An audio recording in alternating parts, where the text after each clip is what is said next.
Hi, everybody. Welcome to the meeting. I hope you enjoyed that video while we were all getting settled in. Before we get started, I just want to go over a few Zoom tips for you here tonight. The first is that we are using closed captions for this meeting, and you can turn those on by clicking the live transcript button at the bottom of your screen. And then you can change the subtitles settings there as well. Second is that you have been muted. We do want to hear from you, so please use the chat box. You can enter any questions that you have throughout the night through the chat box, and we'll send them over to the speakers. And to get us started, please use the chat box to let us know where you're from and why you're joining us here tonight. If you do require any tech support in meeting, or if you're joining over the phone and you want to send in your questions, you can send them to me at megan@wellingtonwaterwatchers.ca. Megan is spelled Meghan. Have a great meeting. I'm going to turn it now over to Judy.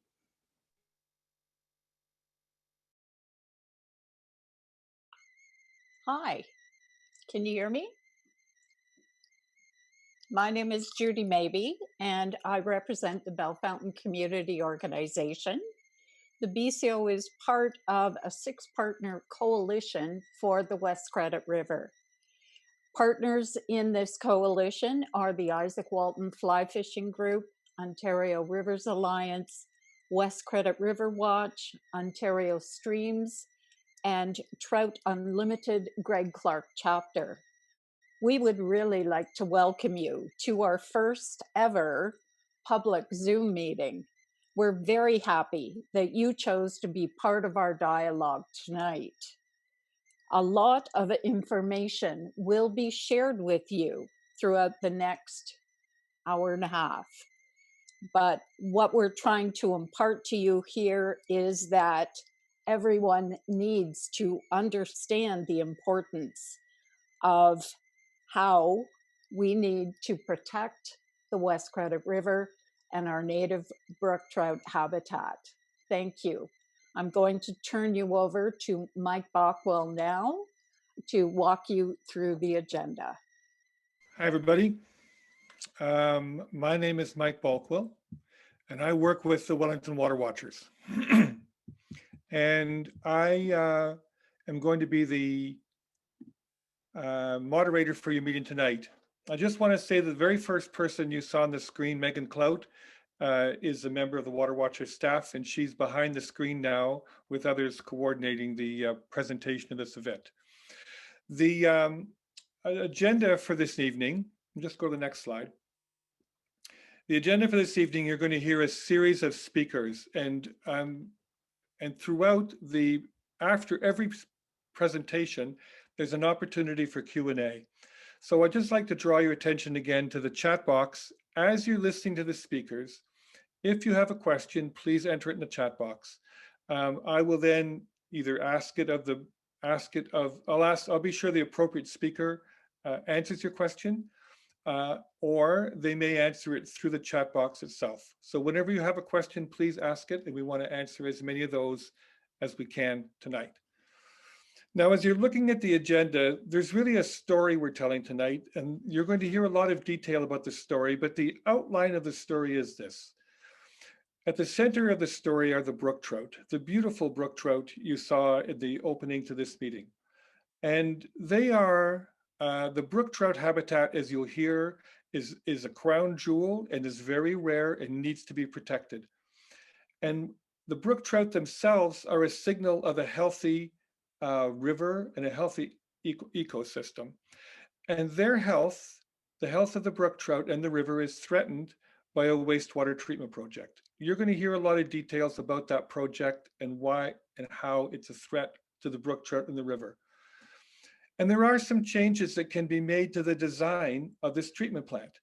And those changes would guarantee that the brook trout can continue to breathe and to live, and that the river system can remain healthy. But the mayor of Erin, Mayor Els, won't discuss changes for the design. And so the coalition that you've seen are people who are coming forward to protect the river, to protect the brook trout. And you're going to hear that they've asked the Federal Minister of the Environment, John Wilkinson, to designate the treatment plant for an environmental assessment under the Impact Assessment Act. You'll hear more details about that. You'll be able to, we're going to ask you to join with them because these people who have come together to protect the brook trout and the rivers need your help. They need your help in several ways. We're going to hear from David Donnelly of Donnelly Law, who's going to describe the legal strategy. We're going to talk about how you can make a submission to the impact assessment. There are other actions. We'll hear from Amanda Elias from the Erin Residents Group. And we're going to ask you to make donations tonight, financial donations, to help this campaign to protect the brook trout. That's the meeting that we're going to have. In just a moment, we're going to go to the first speaker. But I always like to ask everybody this: are we at the same meeting?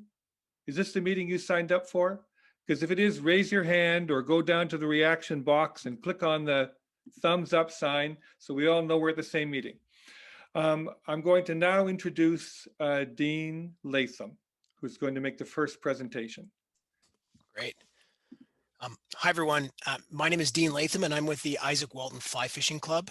So I learned to fly fish in the Upper Credit and the West Credit River, and many of the members of the Isaac Walton Fly Fishing Club fish the West Credit River. I'm going to go to the next slide. Okay. The Coalition for the West Credit River is a community of organizations and individuals dedicated to protecting the West Credit River and its natural inhabitants. The coalition recognizes the West Credit River as an ecologically sensitive, pristine, cold water environment that supports one of the last self-sustaining native brook trout populations in southern Ontario, as well as the endangered red-side dace and the reintroduced Atlantic salmon. The organizations in the Coalition for the West Credit River include the Bell Fountain Community Organization, Trout Unlimited Canada Greg Clark Chapter, Ontario Rivers Alliance, Ontario Streams, and the Isaac Walton Fly Fishing Club. Our motto is, we pursue a fact-based approach to protecting the West Credit River watershed and its natural inhabitants. If you want to go to the next slide. Okay, so the coalition has been working together since around December 2020. One of the first activities undertaken by the coalition was a detailed review of the environmental study report for the Erin Waste Water Treatment plant. Our review of the environmental study report identified deficiencies and a lack of due diligence, such as weak data sets, poor assumptions, and emissions. As a result of these deficiencies, the Erin Waste Water Treatment plant, as currently designed, will have a devastating impact on the West Credit River and its brook trout population. We would like changes to the proposed Erin Wastewater Treatment plant to protect the West Credit River and its brook trout. The best way to achieve these changes is with a federal impact assessment that will redo with proper due diligence the environmental study report. To get a federal impact assessment, the Minister of the Environment and Climate Change must designate the project. If we want to go to the next slide. Okay, so what you're seeing here is a map of the Greater Toronto Area. You can see Mississauga, Brampton, and then in the upper left-hand corner where there's the red square, you see the towns of Erin and Bell Fountain. This is just to give everyone a sense of, in relation to the GTA, where we're talking about. Okay, if we want to go to the next slide. Okay, this second map shows the location of the plant and the discharge site. In the bottom left-hand corner, in small black letters, you see the word Erin. So that is the village of Erin, or the commercial center of Erin. The sewage treatment plant will be located at the red square, which is on the yellow square, which is on Wellington Side Road. The effluent will be piped up Wellington Side Road to Winston Churchill Boulevard, where it will then go north and be discharged directly into the West Credit River. It should be noted that the outfall location is on the border of the town of Erin and Caledon, and that the sewage plant effluent will flow downstream. So on this map, this is from left to right. It will flow downstream into the community of Bell Fountain. Okay, we want to go to the next slide. Okay, the wastewater treatment plant will service the villages of Erin and Hillsborough and will provide capacity for the town's population to grow from 4,500 to 24,000. At full build out, the plant will discharge 7.2 million liters per day of effluent. And just to give people a perspective of how much 7.2 million liters per day is, at low flow, full plant build out and low flow conditions, the river will be approximately 20 to 25% effluent. Low flow conditions would typically be seen in the summer months. Plant design is currently 70% complete, and the targeted construction start date is the fall of 2021. If you want to go to the next slide. Okay, so before I turn this over to Mark, I just thought I would add this some numbers onto this map. So what you see here are, I've added two red numbers, 183 and 212. And those numbers, they represent red counts that were performed in November 2020. So a red count is a count of the number of brook trout nests in a particular section of stream. And this count was done over 2 days. So the first day did a count between 10th Line and Winston Churchill Boulevard, and it counted 183 nests or reds. Another day of counting was done between Winston Churchill Boulevard and Shaw's Creek Road, and it counted 212 nests. And so this was a visual count, which typically undercounts the number of reds, and it was also done on 2 days in the spawning season. So you'd expect to see actually more reds than those numbers in that section of river. So this just gives a sense of, the health of the river and the quality of the brook trout population in this section of river. And so, but before passing over to Mark, I just like to close with a quote here. And this quote, it came from the environmental study report, and it's from Blackport Hydrogeology, who consulted on the environmental study report.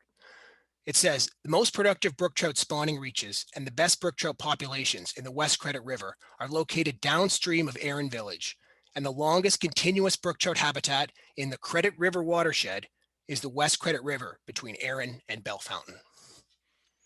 Thank you, Dean. Just before we go to Mark, there's a question, and you can tell me whether you should answer it or Mark should answer it. How will this impact the brown trout populations? So I'm happy to take a swing at that. I mean, I think Mark would probably be the best person to answer that. I mean, I have an idea, but maybe Mark, who is a biologist, would be better to answer that one. Okay, we'll let Mark answer that when in his presentation. And the other question that's come in is, how long does it take before there's significant impact to the trout nests, to the reds? So like some of the impact will be immediate because the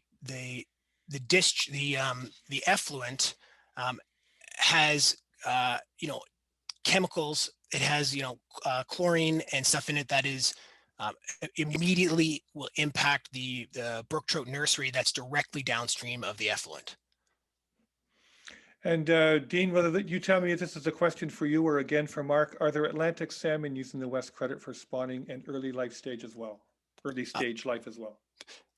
So I can't comment on if they're using it for early stage of life. I know that there is a stocking program. There's an attempt to reintroduce Atlantic salmon, and that there are Atlantic salmon in the West Credit River. I've caught the fry. They're in there. It says you have to put them back, but they are in there. I can't comment if they're actually spawning in this section of river. Again, possibly Mark can answer that question. Okay, I see a couple more questions coming along, Mark, that I think are going to be for you as well. So let's go to you for your presentation, Mark, and then we'll catch you up on these questions then. Mark Heaton. Thanks, Mike. Appreciate that. Good evening, everybody. My name is Mark Heaton. I'm a biologist with Ontario Streams. Prior to this current position, I was with the Ministry of Natural Resources and Forestry for 34 years. Within that time period, I did a lot of fisheries work on the West Credit River. Next slide, please. Brook trout are one of our sentinel species in Ontario. They're like a canary in the coal mine. When our water quality is good, they do well. When our water quality is bad, they disappear. And our brook trout have been disappearing at a rapid rate in Southern Ontario. They're a highly sensitive species requiring cold and pristine waters. Their survival relies on temperatures no greater than 19 degrees Celsius to 20 degrees Celsius for any sustained period.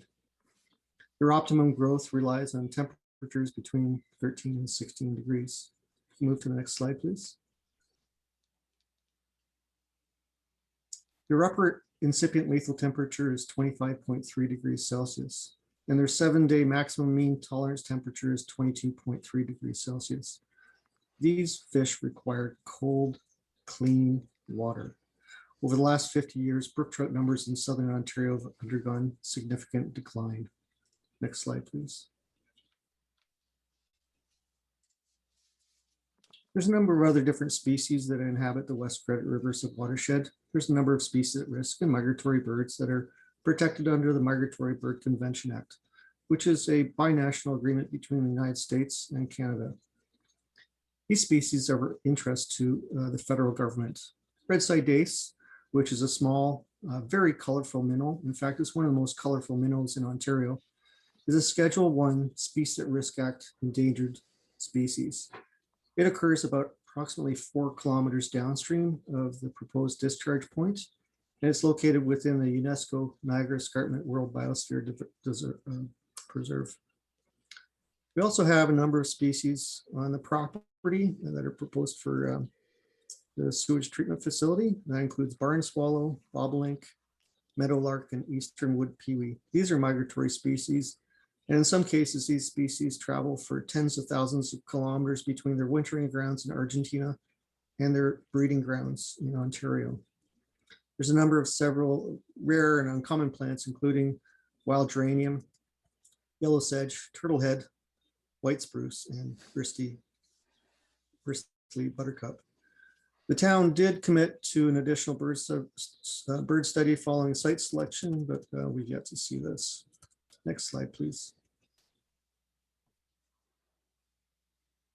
In terms of the downstream impacts of the proposed sewage treatment plant, we know through the environmental study report that the ultimate scenario is 7.2 million liters of sewage effluent being released daily into brook trout habitat. That works out to just over 1,100 gallons per minute. That's a very substantial flow entering a very small river. In this flow, the water will likely be toxic as a result of chlorides as well as ammonia. And the oxygen within that depleted plume that leaves the pipe will extend into the nursery habitat of the brook trout. It's anticipated that this oxygen plume will be somewhere in the order of 4 parts per million dissolved oxygen, which is much less than what brook trout require for sustained life. As the water temperature increases in the summer and pH increases throughout the year, so does the toxicity of the ammonia on the brook trout. The average chloride concentration at the point of effluent discharge is over 4 times the chronic level of what's anticipated, and within 80% of the acute toxicity threshold of the Canadian Water Quality Guidelines. And you might ask, where does this chloride come from? And it's from the water softeners that are used to make the water better in the household. Eventually, this water migrates into the sewage treatment plant and is discharged into the river. So it's expected that the brook trout habitat immediately downstream of the effluent discharge will be uninhabitable. The consultant's report, and that's the environmental study report, put forward an effluent temperature will not increase beyond 19 degrees Celsius. But what we've seen from the data from other local sewage treatment plants, and that's plants within Wellington County as well as Dufferin County, that these effluent temperatures are approaching 22 degrees Celsius. Next slide, please. There's some serious information gaps in the environmental study report. All the agencies, Ministry of Environment, Conservation and Parks, Ministry of Natural Resources and Forestry, as well as the Credit Valley Conservation Authority, agreed that a maximum effluent temperature and design objectives should be included in the final environmental study report. However, the M&R documents regarding comments and key recommended mitigation criteria were left out of the environmental study report. A 10% reduction in stream flow was applied to account for climate change, but failed to consider its influence on effluent and stream temperatures. Next slide, please. The ESR, Environmental Study Report, did not take into account the cumulative effects of planned residential, commercial, and industrial developments of the future, increased groundwater pumping associated with this development, increased urban pollutants and stormwater runoff into the West Credit River, increased heat island effects from increased urban footprint and density. And when we talk about heat island effects, that's the heat that's generated in the summertime from impervious surfaces like rooftops and large parking areas. There are 3 upstream dams on the West Credit, 2 located in the village itself, the village of Erin itself, as well as 1 just on the outskirts that have these shallow ponds that warm the water up in the summer sun. There are also several present and planned gravel pits in close proximity to the West Credit River. Next slide, please. Thank you. Now, Mark, we've got some questions that I think will be for you to answer, and then you tell me if some of these should be answered by Linda.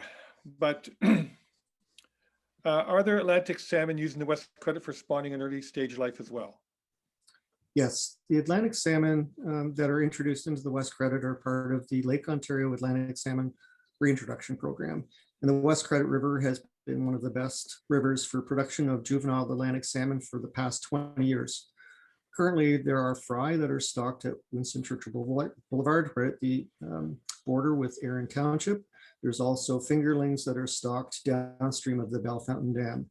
And in the past, through our fisheries surveys, we've detected adults that have come all the way from Lake Ontario up to the Bell Fountain Dam, which is about a 72-kilometer long journey. So they do spawn, and we've seen them spawning in the West Credit River. And this question is, when does the river biome completely die due to the continuous pollutants dumping into the river? That is a very good question for a PhD student to use for forecasting models.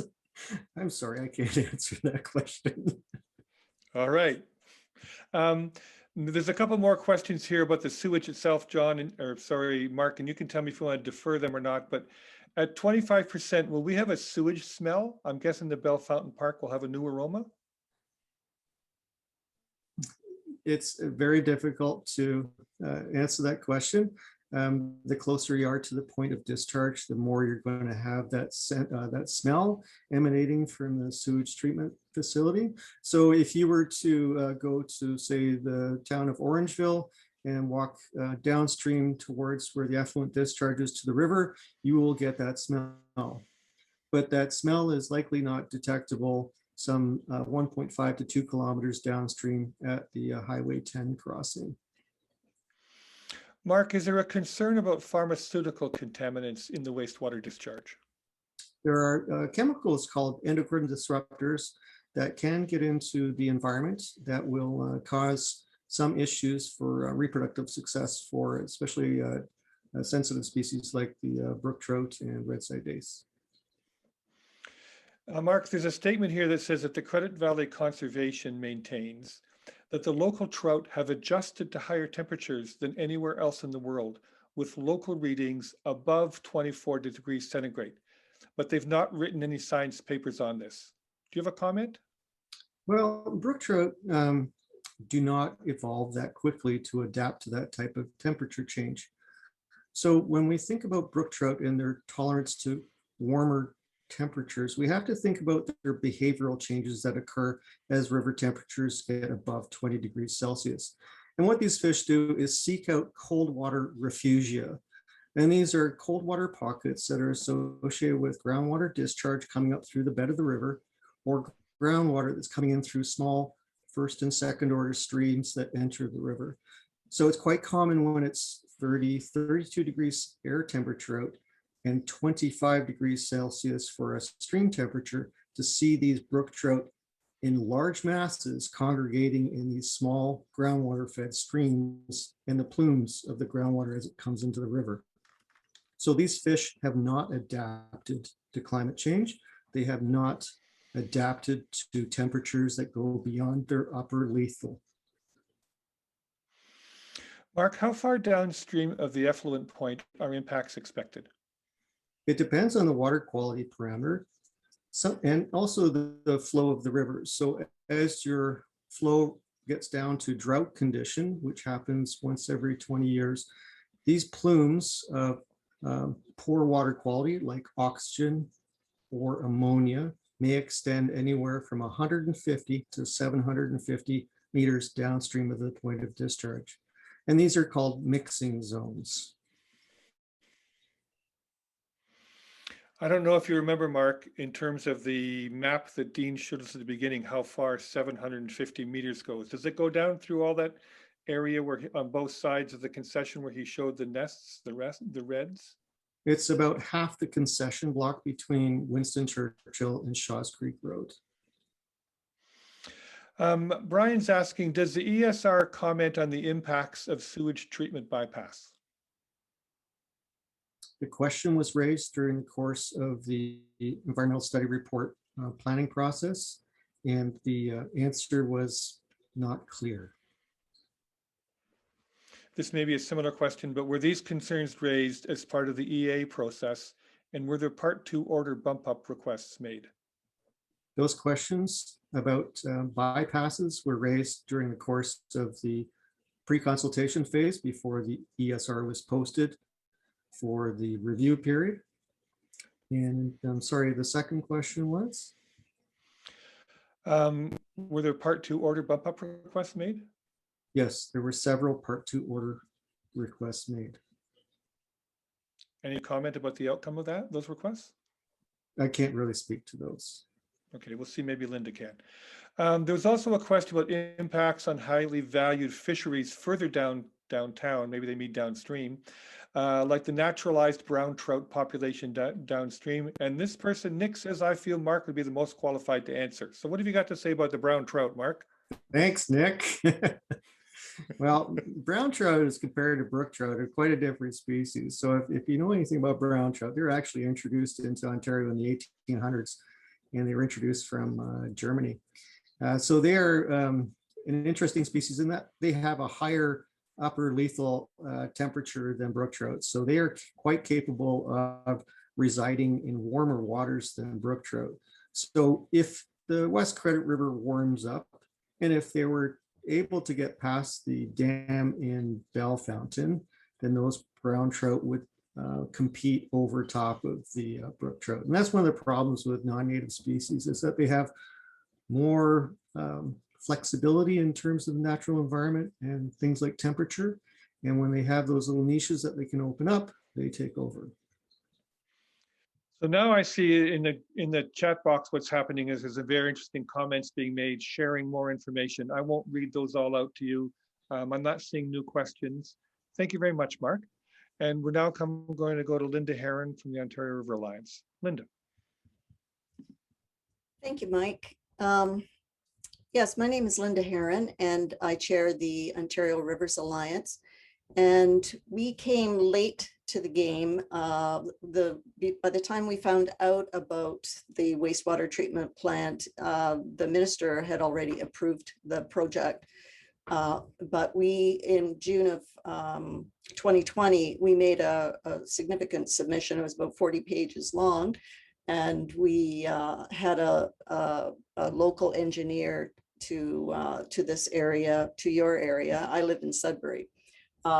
Help us with that. He did a report, and so that's how we got involved. I saw a video like we saw at the beginning of this, and that video brought tears to my eyes tonight. Okay, so I'm going to tell you a little bit about the designation request and the federal review. One of the things that we made a decision on early as we formed our coalition was to take this to the federal level. In 2019, the Impact Assessment Act was passed, and the Impact Assessment Act has a project list. Wastewater treatment plants are not on that list. So we have to ask, at least there is a provision, we have to make a request to the Minister of Environment Climate Change in Canada, Minister Wilkinson, to designate our project as a project under the project on the project list under the Impact Assessment Act, subsection 9A. And so we did that on the 25th of February. And we had some guidance from the Canadian Environmental Law Association. Richard Langren helped us with that. We were very grateful for that. And when you take something to a designation, to be designated as a project under the Impact Assessment Act, it has to have, for federal jurisdiction, it has to have some adverse effect or incidental effects, or even high public concerns related to those effects to warrant it to be designated. Federal interests includes fish and fish habitat, species at risk, migratory birds, and deleterious substances. We have 90 days for the minister to review that designation request. And that would take us to 26th of May, when by then we should have an answer from the minister. If the minister decides to designate the project as a project under the Impact Assessment Act, the proponent will be asked to prepare a project description. And then all work on the project will stop until the review is complete. So at this point, we're asking people to make comments. I'll tell you a little bit more about that after. One of the things, a federal, you could put it through to the next slide, please. Okay, a federal impact assessment could require a comprehensive cumulative effects assessment through the Department of Fisheries and Ocean and Environment and Climate Change Canada. That's what we would like to see, is a proper cumulative effects assessment done. It would investigate the feasibility of subsurface infiltration of other thermal mitigation best management practices to avoid direct discharge into the Brook Trout range. If that isn't feasible and it needs to be discharged still into the West Credit River, we would ask for strong mitigation measures, including effluent temperature limits and objectives for all seasons, ammonia, oxygen, and chloride to meet or exceed CCME guidelines at point of discharge with no mixing zones. Right now, there is a mixing zone. Continuing monitoring of water quality parameters with annual effectiveness monitoring to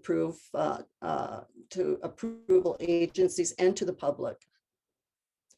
Provisions for an adaptive management plan for further construction and or increase in daily effluent discharge volume, and ensure transparency and accountability by making all testing data available to the public in real time. That's one of the problems right now with a lot of wastewater treatment facilities in Ontario is, it's difficult to get access to that data for the public to get access. We have a FIPA application in to try to get effluent data, temperature information from a few of the wastewater treatment facilities in the area. We had to get a Freedom of Information application, and we still don't have that information. So, and then how you can help, there will be a form letter that we'll have to mail it to you in the morning if you watch your mail. It's sort of a petition, but it gives several bullet points that you can use, or you can make your own letter from it. It will go out to the minister. It will go out to Minister Wilkinson, and it'll go out to several of the MPs and MPPs in Canada and MPPs in Ontario, as well as the Ministry of Environment and Climate Change and Ministry of Natural Resources. So several of the regulators will get it also. We have a, is that it for me? No, that was me clearing my throat, sorry. Oh, okay, I thought that was, and we have a petition that you'll find a link in the chat box there that you could sign for us. We already have over 19,000 signatures on that, but we're looking to get 25,000. That's a lot of signatures. And you can call or write to your local MP. This this petition that you will sign, it will go to it. It's one of those petitions that will go to your local MP. It'll be sent to them, and then also you can call Minister Wilkinson's office to encourage him to designate the project so that we can have that federal review. And the other thing is you could make a contribution to support the campaign. All of that information will be either in the chat box or you'll receive some information in the morning. Okay, so keep an eye out for that. And thank you. Thank you, Linda. There's a couple of questions here. Is this request for project designation connected to the recent request for federal environmental assessment through the House of Commons petition by MP Kyle Seaback? That is a different path that they're taking. They decided to take their petition to Parliament. We decided to go directly to the request to the minister. They had to go through a petition, get over 500 signatures on a petition to take it to Parliament. It's all good. It's just two different paths. Ours, eventually they would have to do a designation request if they were going to take it to the federal level. They'd have to do what we did and put together a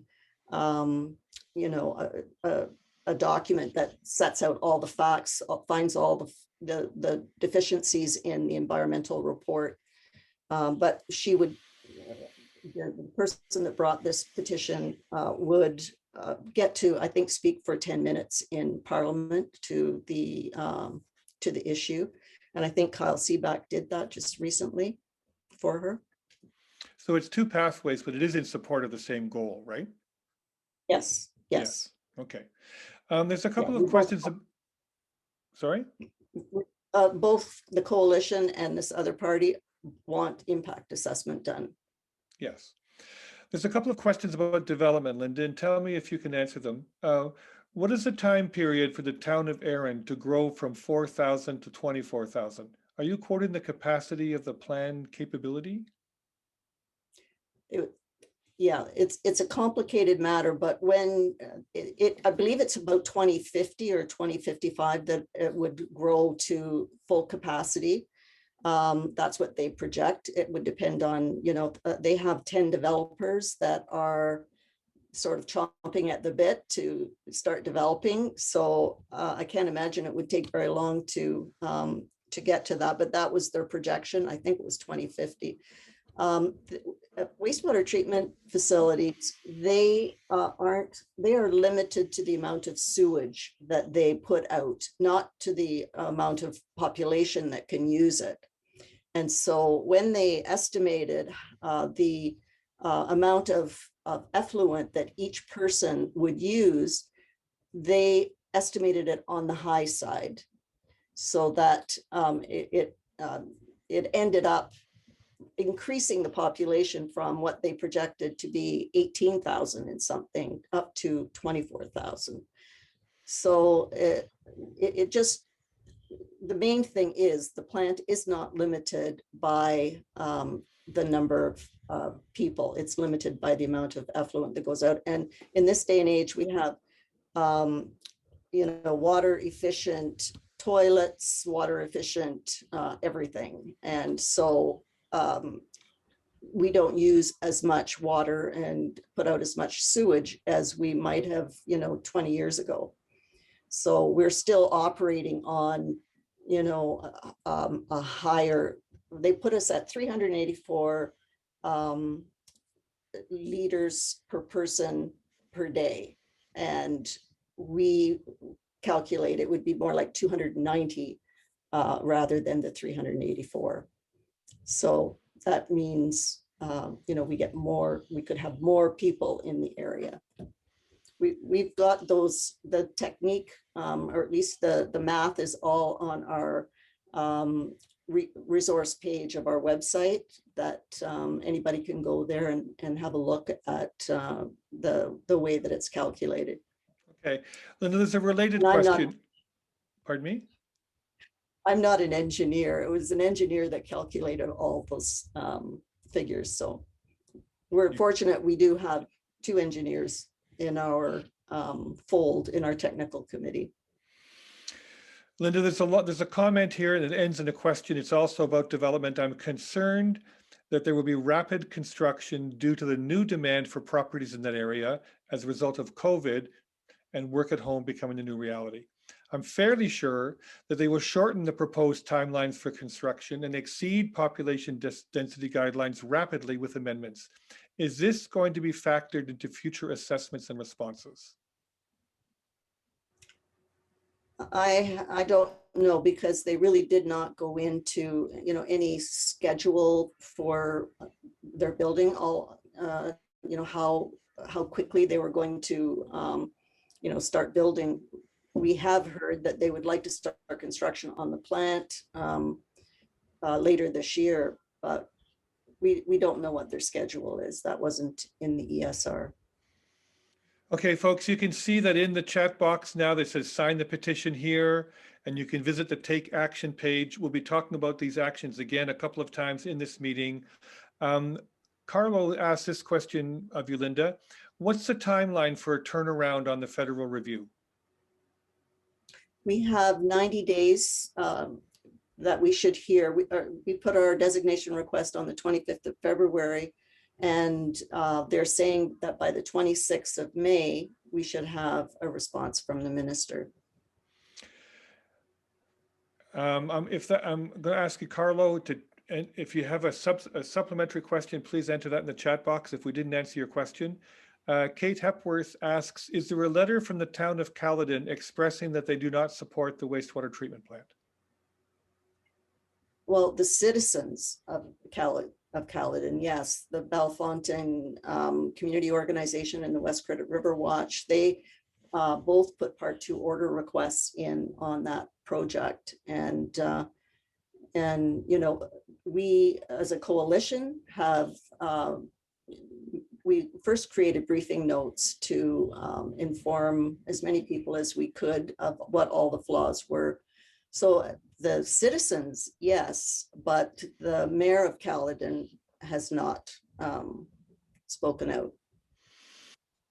Paul, that would be better to go to Judy about that, because you know she was Judy and Anne both put Part 2 order requests in, and you know have spoken to the mayor of Caledon.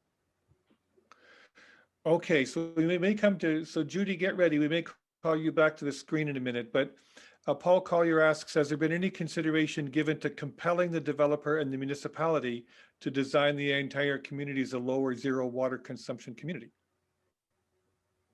Not that we're aware of, but that would mean they could even have a higher population if they you know can reduce the amount of water and sewage that they put out. Then that means they could allow more population. Okay, Judy, I'm going to call you back to the screen if you can turn your video on, please, and your microphone, because Dan is asking, I would still like to understand what happened to the bump up requests that Mark referred to. Okay. Can you talk about the bump up requests, please? I can. So the Okay. bump up requests went to the MECP. The minister, 15 months later, made a ruling that supported the wastewater treatment plant.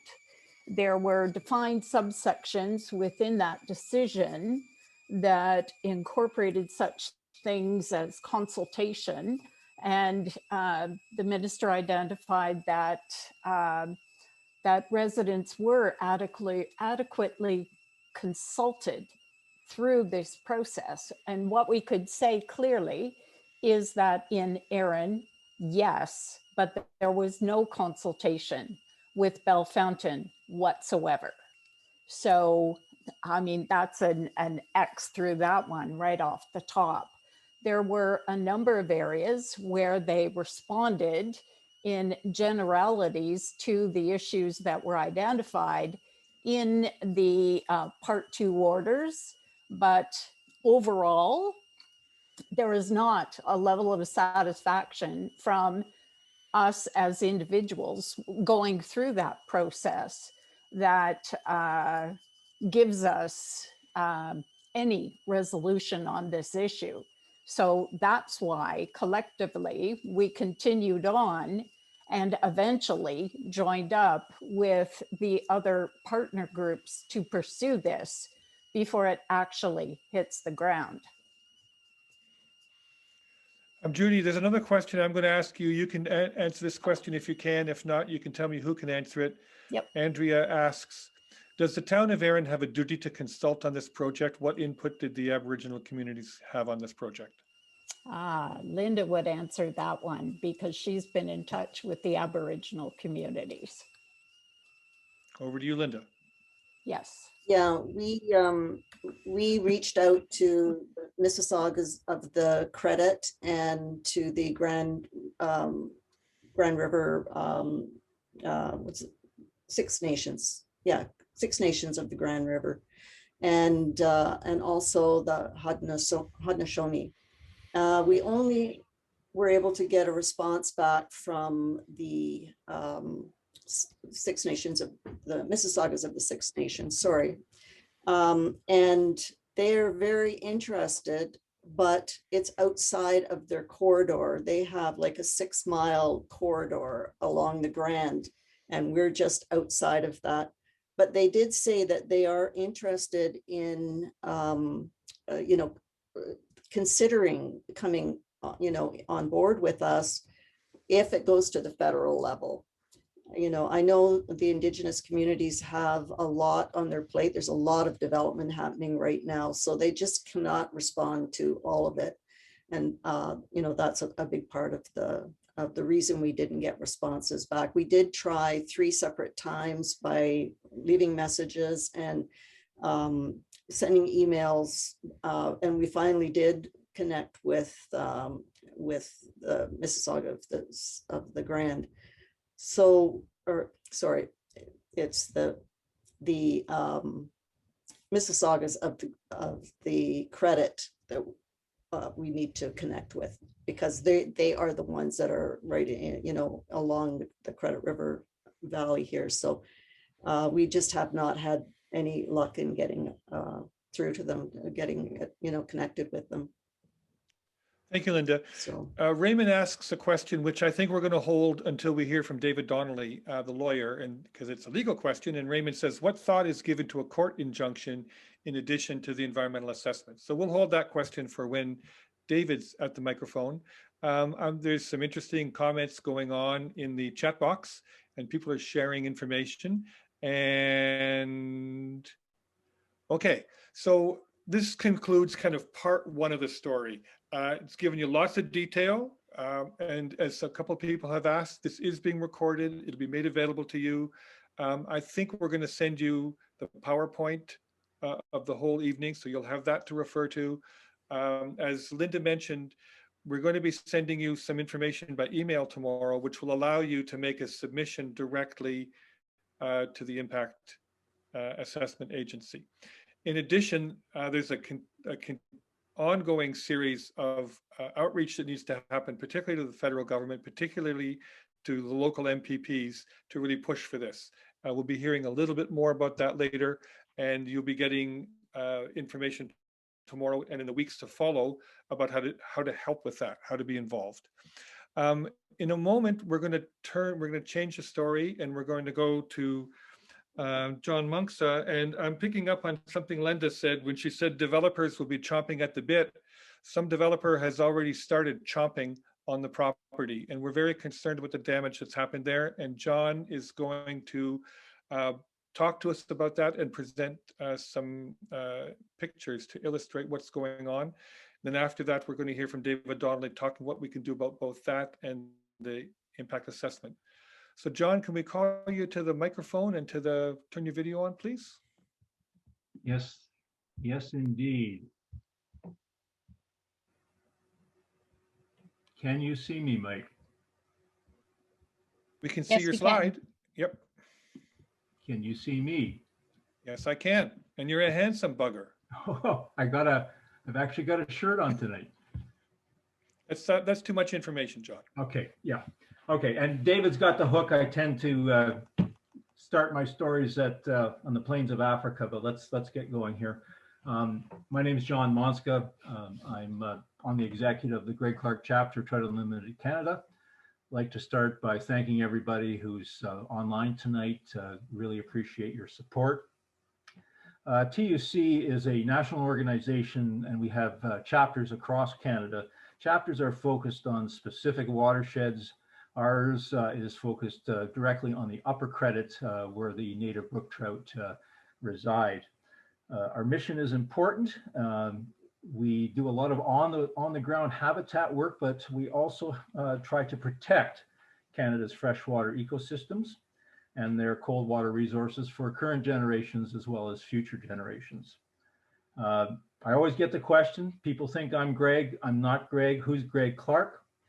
If you don't know, and I hope a few of the audience do, but Greg Clark was actually a journalist and a humorist working at the Toronto Star starting in 1911 and had an illustrious 35+ year career with the paper.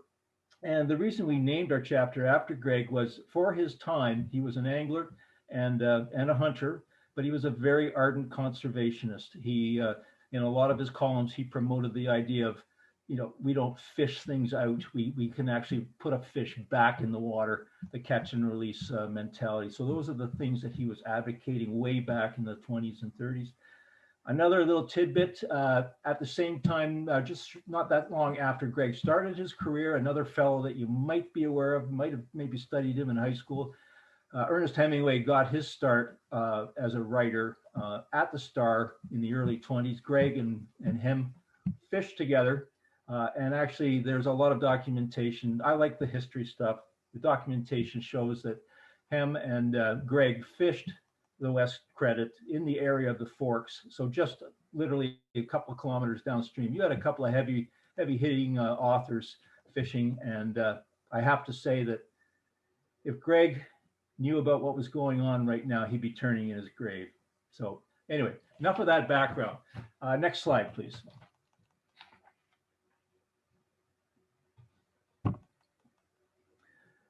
As Mike alluded to, fill in the blank. I'm going to call it damage. I think we've mentioned it a couple of times earlier in the presentation that construction is supposed to start or scheduled to start in the fall of this year, a number of months away from now. So what's going on out here? You know, what's happening? So I'm going to try to describe an incident that is extremely troubling and reinforces our opinion about the general kind of flavor of this project. Let's go full speed ahead. So, Mike, I apologize. I don't see the slide. There we go. Okay. So as a detective trying to play detective, the coalition, if you could go back one slide, I'd appreciate it. Thank you. We are trying to answer the typical cop type questions: the who, the where, the what, the when, and the why. Well, the who is a company called National Properties, Inc., another name for the Solmar Development Corporation, the lead developer in the proposal for increased density and housing in this area. They own the land. And the land in question is a plot about 39 hectares in size, just east of the village of Erin. And the town themselves are purchasing a portion of that property, approximately 5 hectares, with a pretty nice deal. I mean, I live in Toronto. I'd love to buy a piece of property for $2, but we'll leave that to you as to how they're making that happen. So having said that, I'm going to show or ask for the video to be shown next. It's about 2 minutes long. And as they say, picture's worth 1,000 words. This is worth a few more. Roll the cameras, please.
I know everybody's mic was on mute. I saw a couple of good comments come through. I hope there were gasps.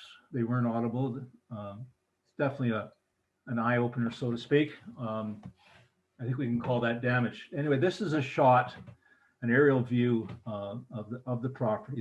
The green rectangle represents the total of 39 hectares owned by the development company. The dark blue being the main stem west credit, the light blue being a feeder tributary to the west credit. The brown square is the approximate location or footprint of the 5 hectare footprint of what would be a proposed sewage treatment plant. And the red, of course, you got to use red to denote the problem areas, the damage. And the particular concern, very particular concern, is the red rectangle where the clearing was taken right through the existing stand of trees along the trip. Next slide, please. I don't think I have to ask the question, but we do. Potential violations. We have legal advice that there could be multiple violations involved here. I will go through them quickly, but it's quite a list. One of the most important would be the Federal Fisheries Act administered by the Department of Fisheries and Ocean, and they prohibit the destruction of fish habitat and the discharge of a deleterious substance. That's their wording. Deleterious means something that's going to hurt, and in this case, it's not ammonia, it's not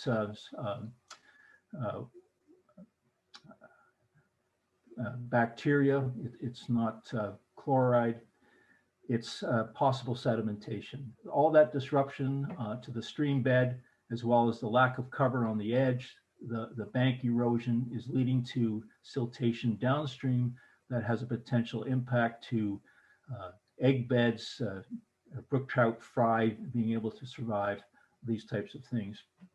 Now with the DFO, one good thing, I'll get back to this later, we've confirmed that there was no permission to do this work. The Provincial Minister of the Environment, Conservation and Parks, they typically issue permits and authorizations related to species at risk. Mark had gone through quite a list. I like meadowlark, I like bobolinks, and to our knowledge, there has been no permits or approval issued by MECP for the work that you saw. Credit Valley Conservation also takes a role in these situations because the area primarily around the watercourse and the adjacent woodland is designated as a provincially significant wetland. And again, not to our knowledge has there been any approval issued from CVC. Well, what about the town?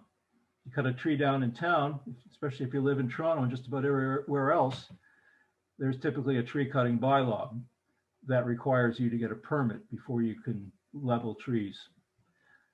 There's also another bylaw that's typical of municipalities, and that is if you're doing any site preparation, site work, or grading, you need a permit. We have asked those questions to the town. They have not been forthcoming whether or not permits were issued. We'll get a little bit more into that again in a minute. Along with the, we'll call them the legal requirements, the ESR itself is a document that makes commitments that have to be fulfilled.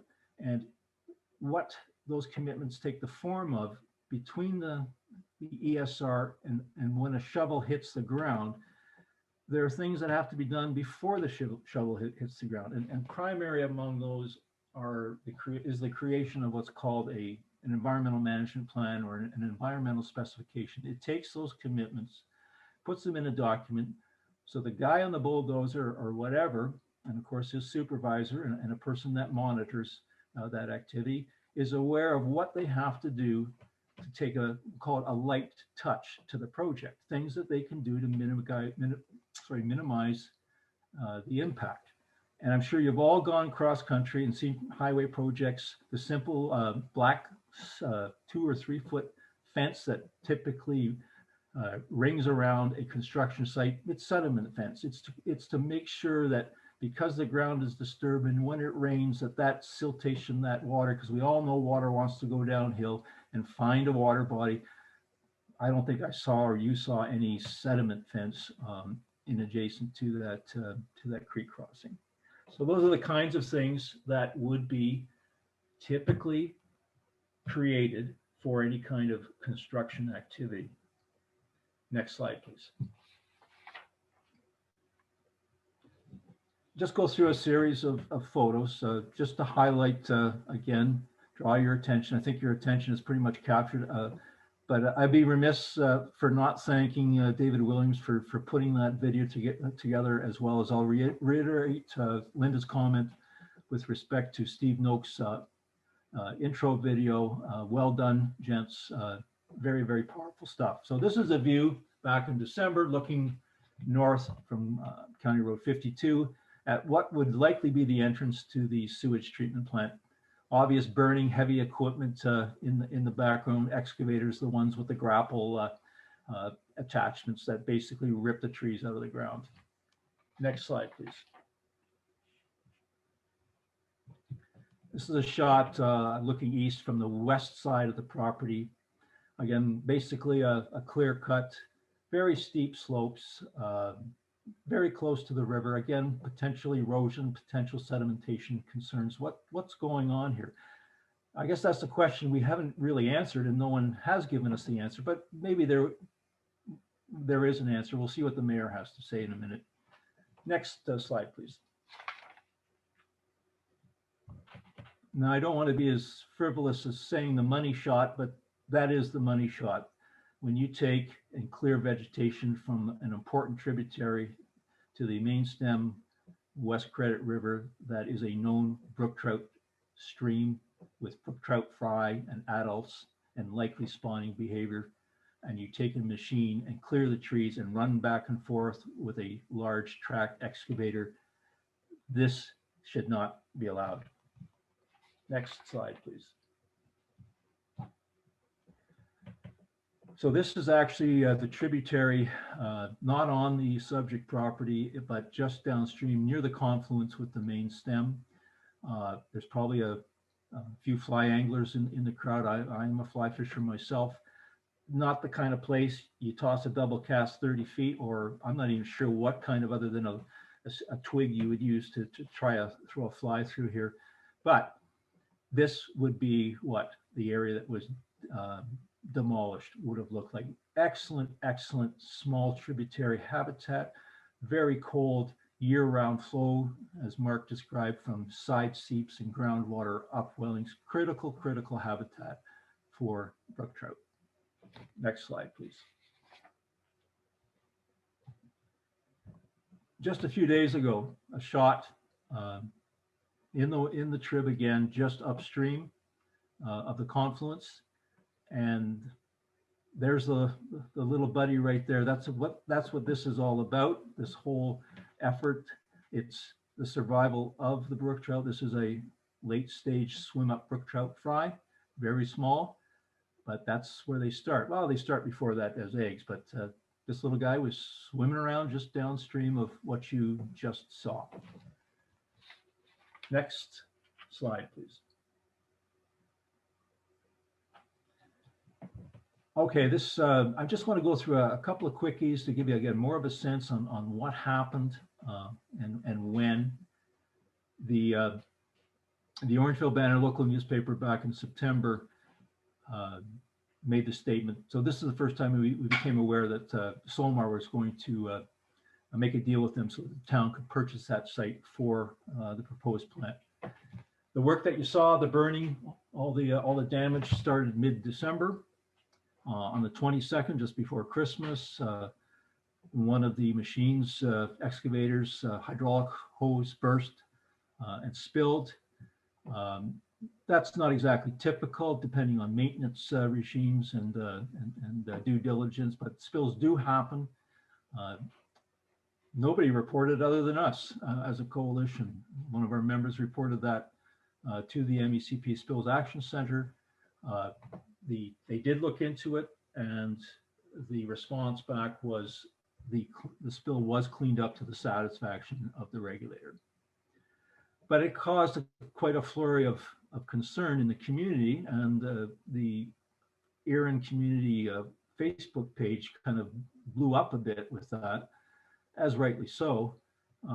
So the mayor got involved the next day, and I'll read his statement out loud. Folks, this has nothing to do about the wastewater plant. The owner is clearing fence rows to gain more agriculture lands for crops. I spoke with the owner this morning. Okay. So you've seen some of the damage. It was filmed a couple of times via drone video and aerial photographs. Next slide, please. More photographs. This is an ongoing situation. You look at the timeline here, and we're getting close to today. We did submit videos to MECP this past Sunday to show the extent. March 22nd, a concerned citizen who has the ear of the mayor had a nice telephone chat, and he related a couple of things that we kind of already knew, that the town purchased or are in the process of purchasing the land, that the title transfer is not yet complete. The mayor did receive an early complaint directly about the damage, so he called the principal at Solmar, Benny Murata, to tell him to stop. We think it's stopped, but we're not quite sure. Again, construction is supposed to potentially start later this year. Well, something's going on out there. And March 23rd, geez, that was Tuesday. We've submitted videos and site information to the DFO at their request. I think the town by this time kind of knows that we're making these inquiries, and they released a statement on Tuesday that property owners are not required to obtain a permit to clear brush and trees for the purpose of expanding their fields. I might let David Donnelly comment on that. So to our knowledge, there are no permits or authorizations that have been issued for this destruction. There is good news. The good news is that Credit Valley Conservation and DFO seem to be getting involved now on our urging. The CVC, I believe, has already visited the site. I think they had plans to go again. It could be very much, or very well be this week or early next. And a rep from the DFO with the information in hand that we've provided is planning on going out, I believe, early next week. So maybe we will get some resolution to this. The damage will be hard to repair, but somebody has to be held accountable. And with that, I'd like to turn it over to, I think, David Donnelly is on tap. Thank you, John. There's been lots of comments in the chat box, not really questions. People are reacting to what they saw. Comments about this isn't what farmers do. We're going to ask David Donnelly, who's a lawyer at Donnelly Law, to tell us, to respond to what you've seen here. David, what is your impression of what's going on when you see this damage? I think you want to comment on the $2 purchase of the site by the town. So give us your analysis of what's going on here and your advice on the next steps to take. David, if you'll turn on your mic and you're there. Yeah. Thanks, thank you. Well, when you say that looks like something that a farmer would do, I guess that would be like going to a clear cut on the side of a mountain in British Columbia and saying something like that looks like what a farmer would do. I mean, that really is difficult for me to accept. I think the video is extremely compelling. In the normal course, I don't want to get into too many specifics because the CBC and the DFO are investigating.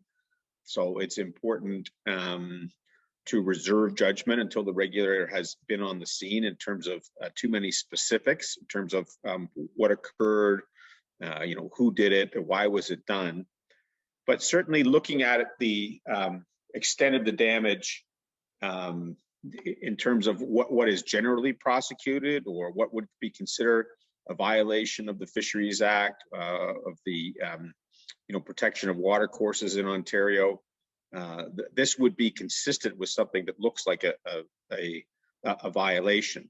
And the penalties for that can be quite severe, including fines and restoration orders. So it's premature to say that the law has been broken, but it's perfectly fine to register the complaints and to suggest that it looks like the law has been broken. In terms of the municipality and its own responsibility, I would say that, whether it's the site alteration bylaw, it's a tree cutting bylaw, there is lots of responsibility there for the municipality. I'm a little concerned that the mayor would call someone about an alleged violation and accept at face value that this is what farmers would do. In the typical scheme of things, when there's a complaint registered with a municipality, the prudent thing to do is to direct any complaint to a bylaw enforcement officer who would then know the full suite of regulators who could be engaged, DFO, MOECP, MNRF, the Conservation Authority, and so on. And that doesn't seem to have happened here. I mean, I certainly would welcome the mayor to make a clean breast of it, tell us exactly what he did to follow up on the complaint, but certainly calling the developer and accepting at face value a claim that this is farm work seems to fall well below the standard of care that would be expected of a government official. Now, I have to say that you are extremely lucky insofar as you have the Wayne Gretzky of Brook Trout on your side, being Mark Heaton. I've known Mark for, God, at least 25 years. He has appeared in some of the most contentious OMB hearings in Ontario history, and has certainly been around with a lot of developers and municipalities who've had designs on equally important brook trout, endangered species habitat like the red-side dace and so on.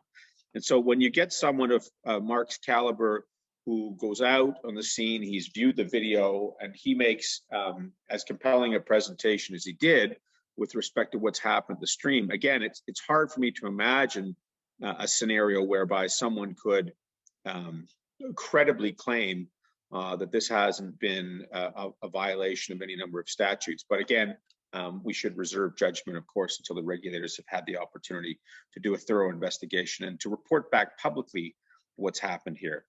Now, I do want to address two matters of municipal governance because I think they're extremely important. Had this violation occurred in, say, Simcoe County, the city of Toronto, in Durham region, there would have been an immediate outcry. And again, the correct regulatory officials would have been sent to the site, bylaw officers, conservation authority officers. I don't believe there would have been this lag time that's occurred here. Now, the mayor has said two things that I find quite troublesome.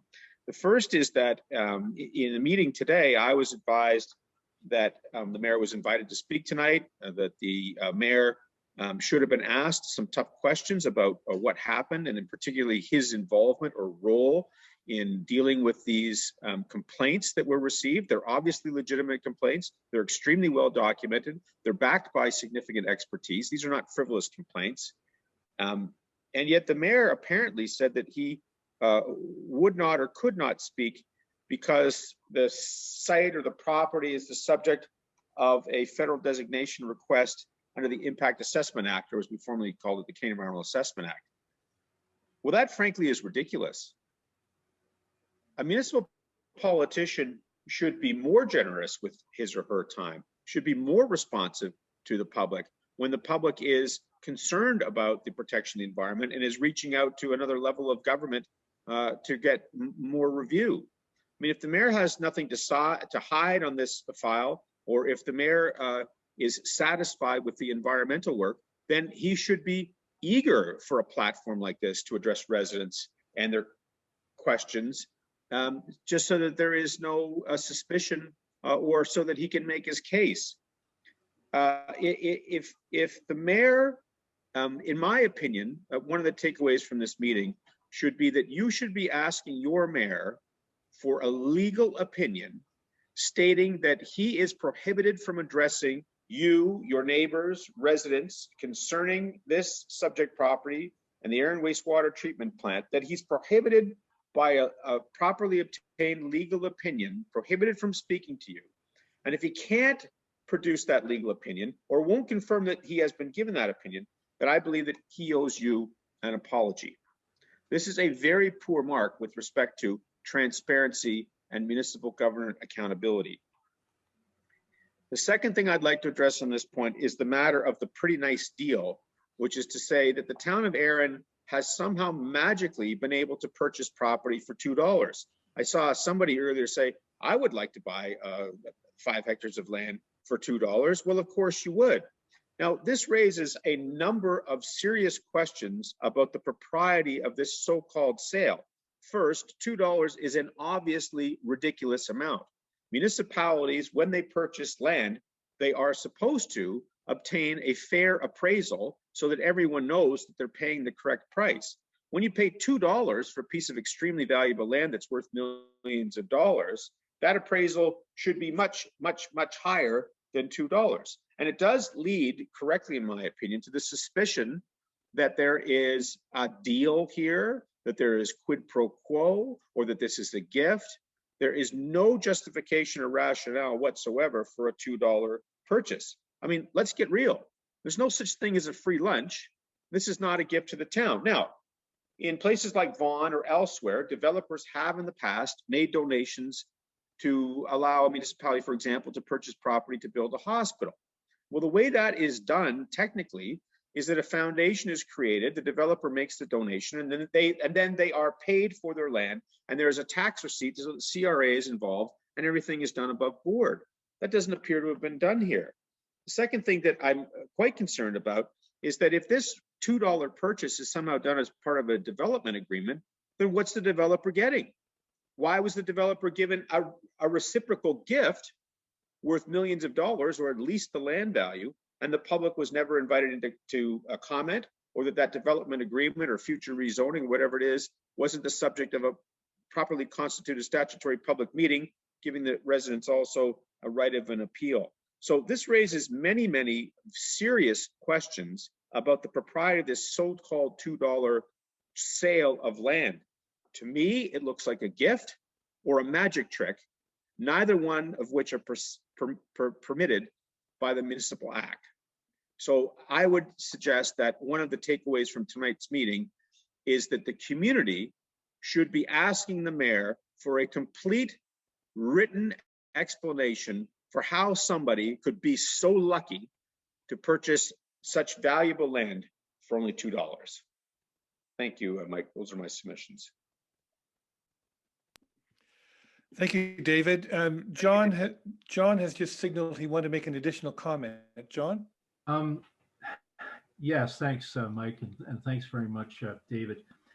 I'm not sure if you were aware, but I just pulled it up on my phone. It wasn't going to be part of my presentation, but I thought it was definitely illuminating. I'll just quickly read off.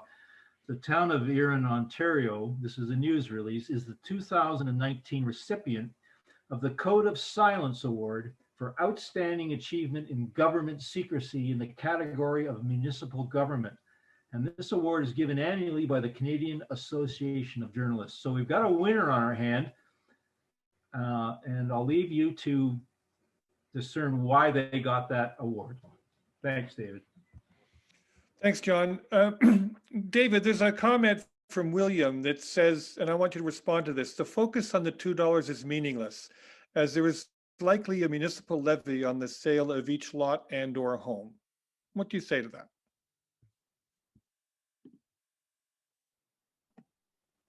Well, in the normal course, there would be a development charge that allows the municipality to collect money, which is supposed to recompense the town for the cost of services like roads and schools and libraries and so on.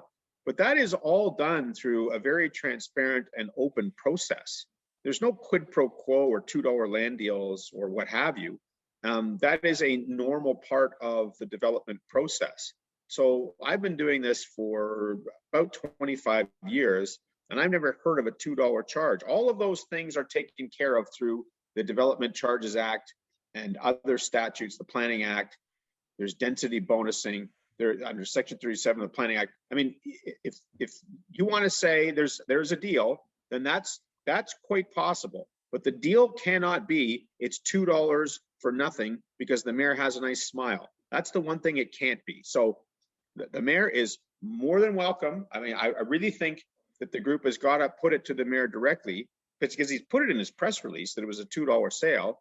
Well, you are entitled to know how he pulled this neat trick, and most importantly, what's the statutory authority for doing so? Because that to me is quite a mystery, and I have a master's degree in urban regional planning.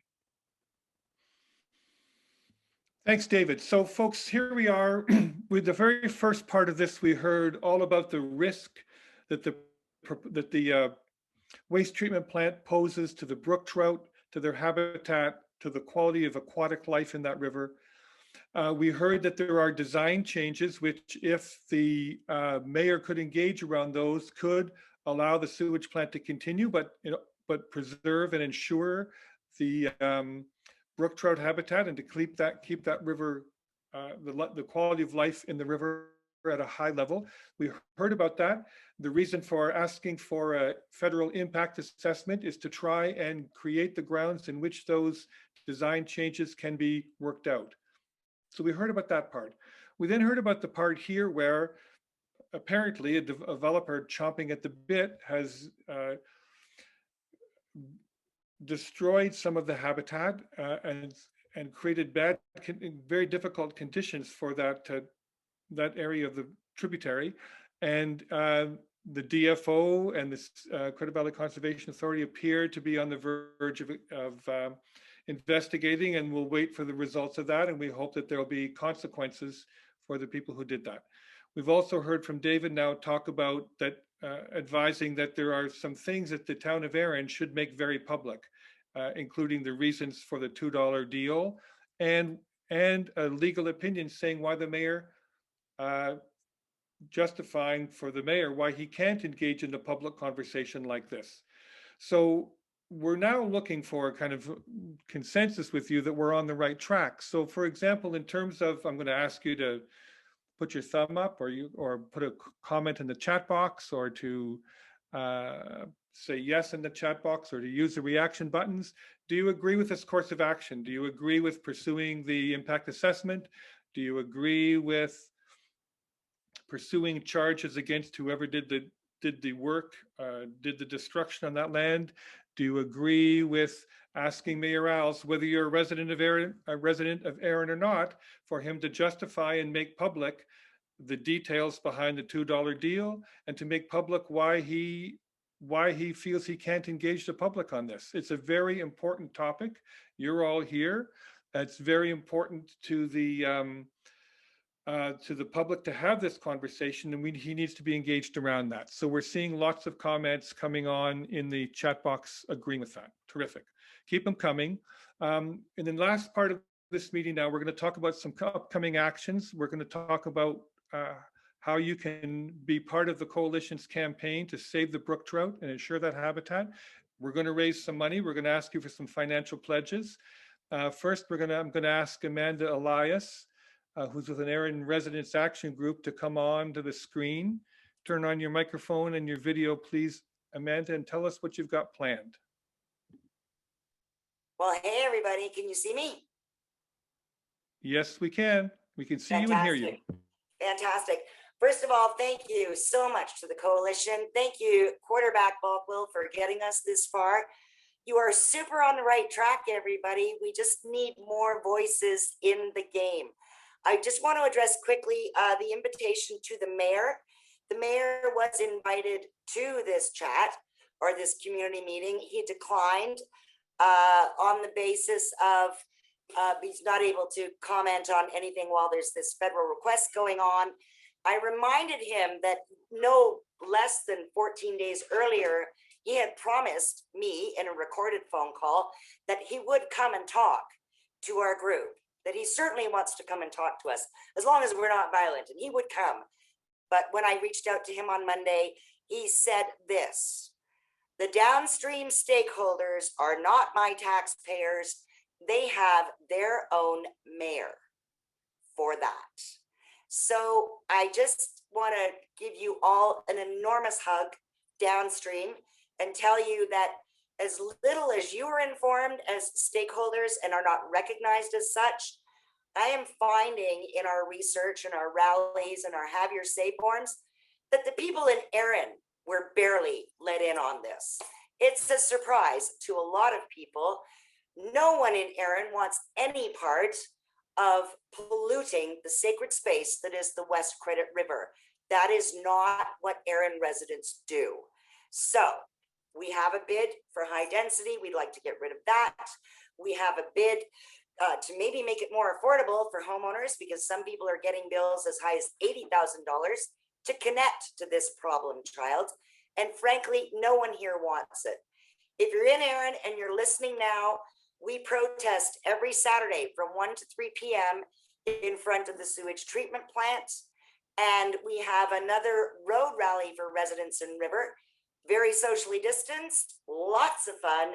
Dress your car up with toilet paper and flamingos and signs, as you can see here, and come out and rally with us on the 24th from 9 to noon. Location to be determined. We're really gathering some steam in Erin. I thank everyone on this call. I thank the coalition for their technical support and their guidance, and we're thrilled to be here. So thank you. Oh, and get a flamingo and a sign. Thank you, Amanda. Thank you for your leadership and for all the work you're doing with Erin residents. I want to just kind of build on what you're saying, and I'm looking at some of the contacts, some of the comments in the chat box.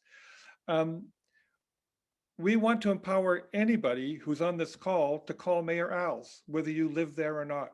Contact his office, email him, make a phone call, and express your concern.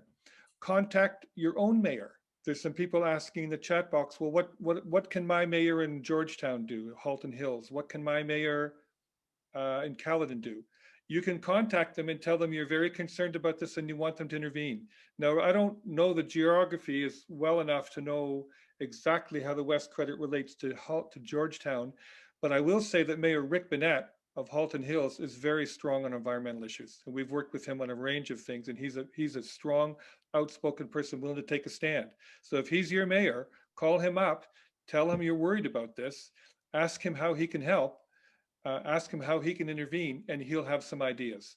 So it's really, we're going to be sending out to you some information that will make it the contact information for the mayor, for Mayor Al's, and we'll be giving you some digital tools that you can use to communicate that, but you cannot underestimate the power of calling up, either making a phone call or sending a personal email to the mayor and saying in your own words why you're concerned about this, and that what you want, that you want him to engage in discussions with the coalition to change the design of this project. So in whatever way that you feel motivated to do that, please do that. We've got this next take action slide just summarizes what Amanda was saying. There'll be more details. Amanda, tell us why April 24th is the date for the rally. What's special about April 24th? Oh, please. I think every fisher person on this call, male, female, every nature lover knows that is the day that fishing season opens. So we know you're already coming. So you might as well bring your tackle, bring your gear, and take a loop around the rally a time or two and show your support. That is why April 24th, 2021, 9 to noon. Thanks, Amanda. So again, we'll be sending you lots of information about these things. Now, we're going to ask you now to make some financial pledges, and I'm going to describe to you why we want you to do that and how to do it. We've got from now till May 26th to submit as many comments as possible. Just go back to that previous slide there, please, Megan. We've got from now till May 26th to submit as many comments as possible to the Impact Assessment Agency. Some will be very technical and some don't need to be technical. They need to be saying, you to be saying in your own words, I care about the Brook Trout and the West Credit River. There is a petition that you can sign that Linda mentioned. I think the petition link was put in the chat box before and will be in there again. You can call or write your local MP to ask them to support the request to designate this. You can call Minister Wilkinson's office to encourage him to designate the Erin Wastewater Treatment Project, and you can make a contribution. So the links are in the chat box. The links are on the website. We'll be sending these things to you. If you RSVP'd to this meeting and consented to be on the coalition's mailing list, you will hear these things. Now, I want to talk to you about making a financial donation. You can make a donation and get a charitable tax receipt, and we're going to put the link in the chat box in a few minutes to tell you how to do that. But first, I want to ask you to make a pledge. And I want us to see together how much money we can raise together now through pledges. And I'm going to do this with you in a very specific way. Our goal is to raise $25,000. We need to get the word out about this campaign. We need to pay for materials. We need to design materials. We need to hire the lawyer to do some things for us. Steve Goyette had just pledged $500, and that's terrific. But here's how I want to do this. I want to ask if people will pledge a specific amount. I'm actually going to start at a pretty high number because I think there's people who care about this, who may be able to make that kind of a pledge, and I don't want to miss it. So is there somebody right now who would pledge $5,000? Is there somebody online right now who is either as an individual, or you might be part of an organization? You might be part of, say, the Caledon Trout Club, or you might be part of another organization where you would commit to bring together $5,000. If you will, I'm going to ask you to pledge your amount into the chat box if you say yes to the amount I said. Are there anybody out there who would like to pledge $5,000? Going once, going twice. Okay, how about $2,500? Is there someone who's listening right now who would pledge $2,500 to support the campaign to save the brook trout? Look at that cute little fry looking at us. This is like a bit like a telethon, folks, but look at that cute little fry giving you the eyeball. Is there somebody who'd pledge $2,500 towards the campaign? You will receive a charitable tax receipt. Going once, going twice. This is hard when we're in Zoom land, folks. When we're live and in person, I could put my arms right around you and make this request. How about $2,000? Is there somebody who would make a pledge of $2,000 to support the campaign? Going once, going twice. How about $1,000? Is there somebody who would pledge $1,000 towards the cost of protecting the brook trout, putting on a very powerful public awareness campaign, hiring a lawyer, paying for signs? There's $1,000 commitment from Albert. Thank you, Albert. There's $1,000 from the Isaac Walton Fly Club. There's Steve bumped up. That's the kind of bump up request we like, Steve, when we go from 500 to 1,000. So we're at $3,000. That's terrific. Is there anybody else? Raymond pledges $500. Thank you, Raymond. Anybody else want to pledge $1,000 to support this campaign? I'm a recent graduate, no job, but this is so important. Thank you for your $100 donation, Diva. And we'll tell you how you can submit your donation. How about $750? Is there someone who would pledge $750? Latham will pledge $1,000. Thank you. Ken Cowling. Now, I don't know what it means. It says Ken Cowling in there. Is Ken Cowling making a pledge, or is somebody making a pledge on behalf of Ken? Was there anybody who pledged $750? We're at $4,600 so far. Gord LaFortune, thank you, Gord. We pledge $1,000. That takes us up over 50, that takes us to $5,600. Is there anybody who would pledge $750 to build on the support that we have here? Ken Cowling pledged $1,000. Ken, that's terrific. I sat with you a couple of weeks ago in your garage as you talked to me about this just after your morning presentation. That was a lovely hour you and I spent together. Thank you, Ken, for that $1,000 towards the campaign. Is there anybody who would pledge $750 to add to the contributions of Ken and others? Okay, how about $500? There's somebody who pledged $500. John, thank you, John, for your $500 pledge. Somebody else, look at that cute fish breaking the surface of the water. Is there another one who wants to give a $500 kiss to that fish? Will the link be on a Facebook page for donation? We're going to put it in the chat box. We could put it in there as well. Gracia, thank you for your $500 pledge. I can put in $250 at the moment. That's wonderful. By the way, in terms of pledging, you pledge the amount that you can give. You don't have to give it all right now. You can give it to us over time. So thank you for that. We're at $7,850. Is there anybody else who pledged $500? You do get a tax receipt for this. You can make the donation online through the Small Change Fund. The link has been put in the chat box. Nadine Latham raised her hand. I'm not sure what to do about in response to that, Nadine. You want to come online and say something? You can, maybe Megan, you can turn Nadine's microphone on for a second.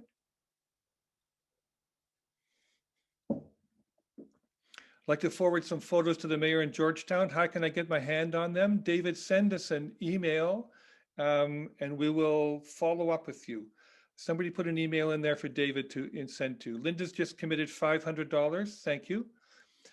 Will Knight will pledge $250. Thank you. Let's go there. Who else will? Oh, Marco pledged $500. Thank you.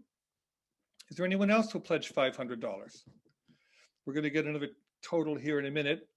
Nadine, I see your hand, but I don't know what you want to say. So you can maybe put it in the text in the chat box. Andrew says, this is great. I want to acknowledge the steering committee's done 30,000 pro bono. Jenny's done 10,000. Ontario, yes, all those pro bonos are really important. They are. Mike Nadine is my mom. She pledged $1,000. Thank you, Nadine. Is there anyone else who would like to pledge $500? We're almost at $10,000. We're at 9,100. Yep. Was there somebody? Oh, we're over 10,000 now. Is there somebody who will pledge $350? You can make that payment in installments if you wish. It's really helpful to the committee to know how much money they have in order for them to have a budget and be able to plan with confidence. Ron's pledged $500. Thank you, Ron. how can we fulfill our pledges? You can answer that later. Do we don't want to break your flow? Yes, we'll answer that later. We don't want to break the flow. Now, Will, did you make a donation? Catherine, $50. Thank you very much. You say you're retired, and we appreciate that you're very engaged on this issue. Leo, thank you for the $250 pledge you just made. Is there another $250 that somebody will pledge? Yes, Will already pledged $250. Great. Look at that person waiting down the stream.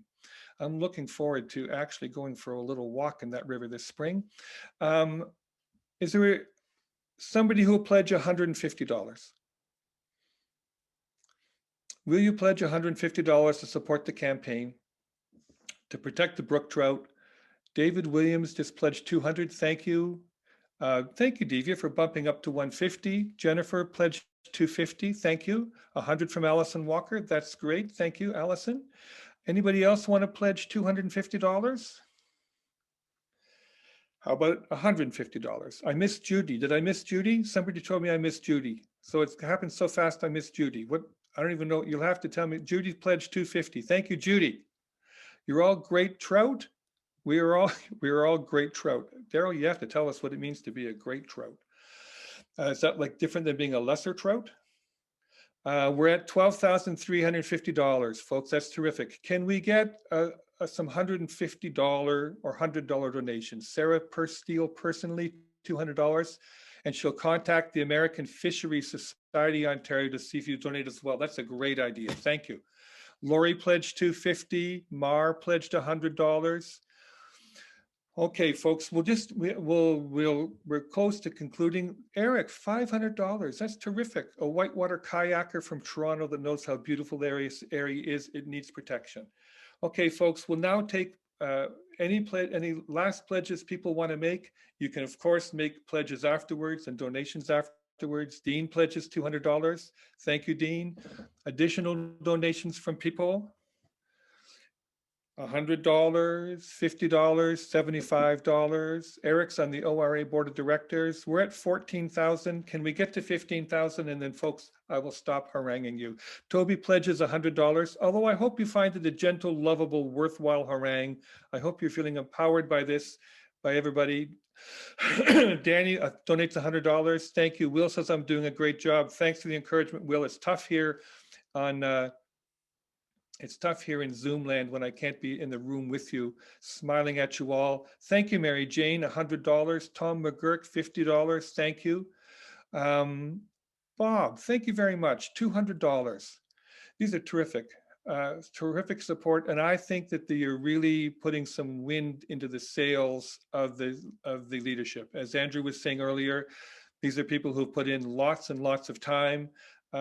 We've got the Wayne Gretzky, I understand, fish experts playing for free on your all-star team. Thank you, Edie, for your $50 pledge. Anybody else? Will there be t-shirts for sale? I'm going to ask John Monksa if he can put something in the text box, because I think that there is a t-shirt conversation going on. Hannah asks us if the meeting's recorded. Yes, it is. We are going to send it out to people. So here's a donation link. It's in the chat box now. You can go there and you can click on that link now and make your donation. We will send that link out to you by email tomorrow, so you can make your donation there online. If you wish to make a donation by check, it needs to be made out to the Small Change Fund. On the memo line of the check, please write the sentence, "Cut the crap," because that's the name of the project. If you're making a donation by check, it must be for $100 or more. They won't process checks under $100 in order to get a tax receipt, your check must be for more than $100, but you can make the donation online. I see we've got another $100 donation. Mar says she'd like to design a t-shirt for this. I can help more that way. I'm a graphic designer. So Mar, maybe you can put your email in the chat box and we can follow up with you. Sarah's pledged $100. Julia's pledged $100. We're at $14,600, and I'm seeing if we can get to 15,000 before we end the meeting. Will's bumped up to 300. Carlos sent to $50. I think we're going to make it. I think by the time all of the donations come in, we're going to make our $15,000 goal. That's terrific, everybody. Thank you very much. I'm going to, we're going to continue to post the, Tony Savelka pledges $100. Paul pledges 100. Thank you. I'm pretty sure we're going to make our $15,000 over the $15,000 limit. We're going to continue to fundraise towards 25,000, but you've really taken us a long way tonight. It's very generous of you. We're going to follow up with this whole series of actions that you can take. I'm getting a message here that we're at 15,150. So that's terrific. You'll be hearing from us. We hope you enjoyed the evening. In a moment, I'm going to turn it back to Judy for some closing comments. After Judy speaks, we're going to leave the meeting open and the chat box open if you want to share any final closing comments, or if you want to linger so you can make your donation. And how do we donate if we don't want a tax receipt? I want 100% of the money to go to the coalition. Okay, well, when Judy comes on, oh, I got a message, Judy's laptop just crashed, delay. In the music business, we call this vamping. So I'm going to ask Linda if she can come onto the screen and be a fill-in for Judy. And Judy, I'm going to ask, or pardon me, Linda, I'm going to ask if you can do two things.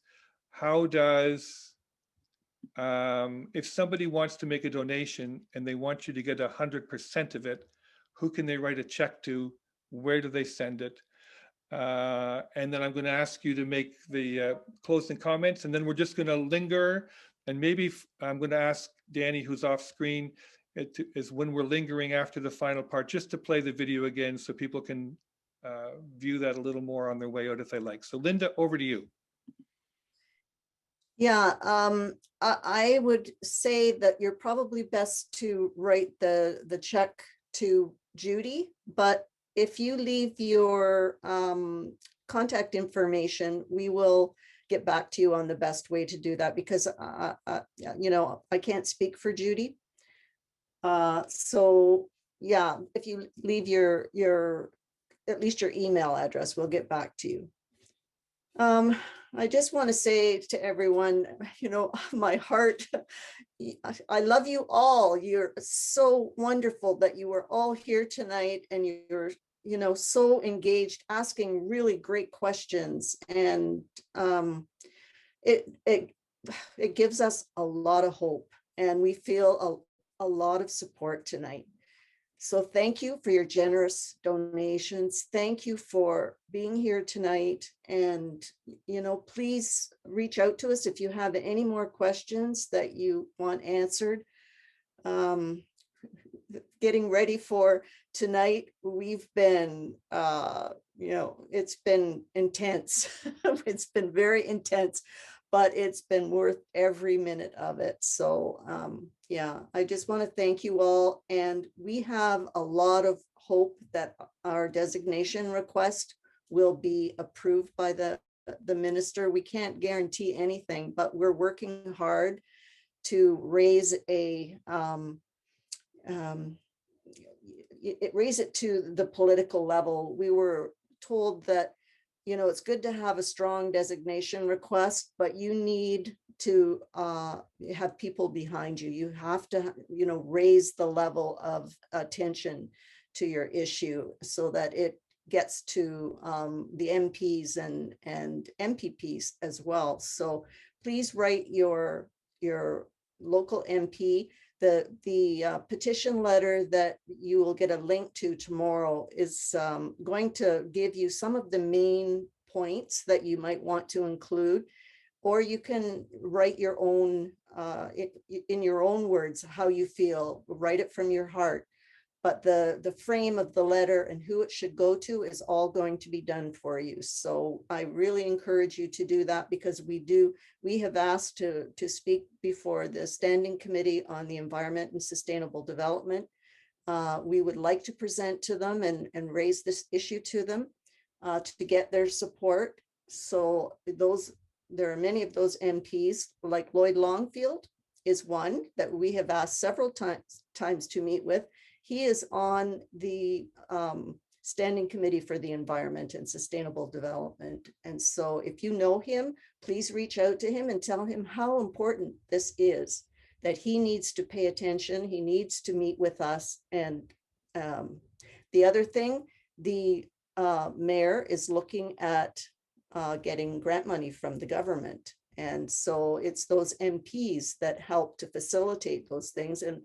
And you know, Lloyd Longfield will probably be helping the mayor. So if you know him, let him know how important this is. So again, thank you, everybody. You know, there's the cut the crop, keep the credit petition. We've got 19,000 signatures. We want to hit 25,000. So there's a link in the chat here that will take you to that petition. That's a lot of people. So there's a whole list of things you can do. And when you get your email tomorrow, you'll see. And maybe you want to do one thing, maybe you'll want to do all, you know, have all the options, engage in them all. So thank you, Mike. Thank you, Linda. Thank you, everybody. Thank you, everybody. Okay. We're going to officially adjourn the meeting, but we'll leave the meeting open for a while if you wish to make a donation, and we're going to replay the video one more time. Thank you, everybody, and good night.